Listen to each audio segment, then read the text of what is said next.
Psst, check this out. Hey there, welcome to another episode of the Backchannel. In today's episode, I want to go back to something I haven't talked about in a while, which are decks and narrative flows. It's something that I've been spending a lot more time with founders around, and something has continued to come up. It's a core principle that I've shared a lot about in a lot of my essays and writings and materials. But let's talk about it. And it is the idea of a fluid narrative flow. It's kind of like using the same word to define the same thing, but flow. A lot of people think that decks and narratives are more a list of data points that an investor will take all together listen to it from the start to the end, gather it all the data points and synthesize every point collectively as a whole, and then decide, do I like this or not? It's just not the way things go.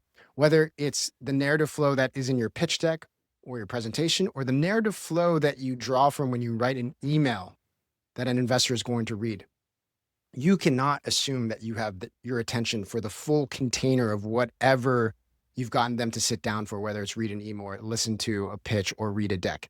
You have to assume that you caught their attention in the beginning, and you're constantly being required to reprove the fact that they should apply their attention to what you have to offer them. And so it's this constant battle of making sure that you have a great flow that has them nod along and has them want to read more, listen more, etc.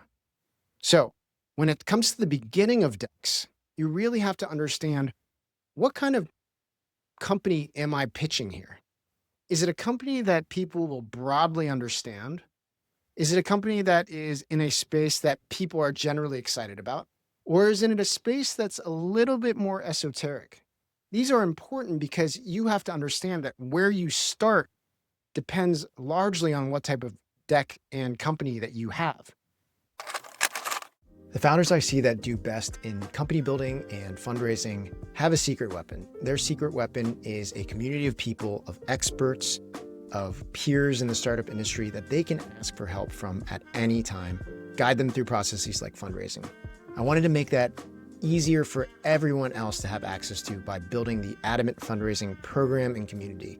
This gives you access to 75 different training videos around the fundraising process to give you that expert starting point around how to actually execute fundraising, and then access to a community where we host live pitch deck teardowns and office hours every week to make sure that you can ask the minute questions on how your deck should be better, how you should reform your strategy, how you should answer investors who are reaching out to you that you don't know how to answer. So if you want to check that out, if you want to get the secret weapon that I think a lot of the best founders have, check out adamantfundraising.com and join us today. If you are in something that is exciting today, like robotics, autonomous robotics, then you probably don't need to spend time in the beginning in order to explain an exciting element of the industry so that you can then talk about the opportunity about robotics in general and then go specifically to what you're doing. That'll probably get someone to snooze and nod off because you've wasted so much time talking about stuff that they already understand. Whereas if it's something that's a little bit more esoteric, you may have to lay the groundwork to show them why they should even be excited.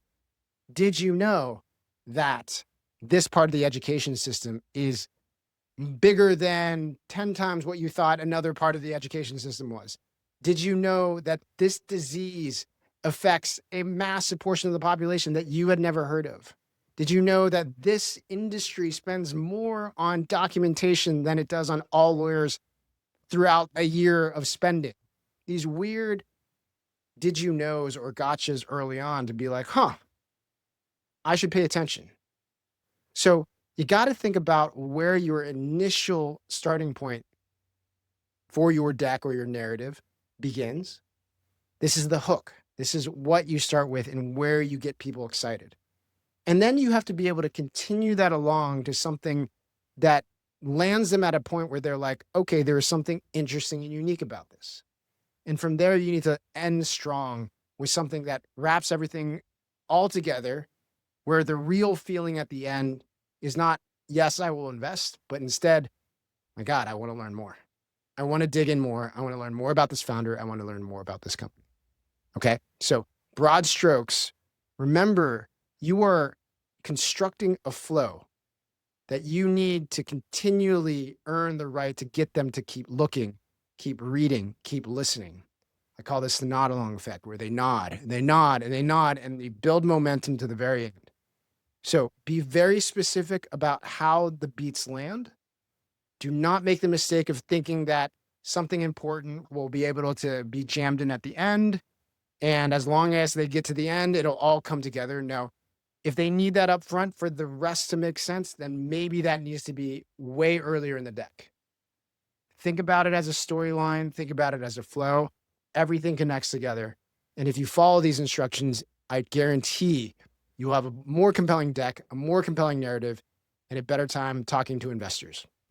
All right, that's this episode of the Back Channel. Let me know if there's other stuff that you want me to cover around decks and narratives. And I'll see you next.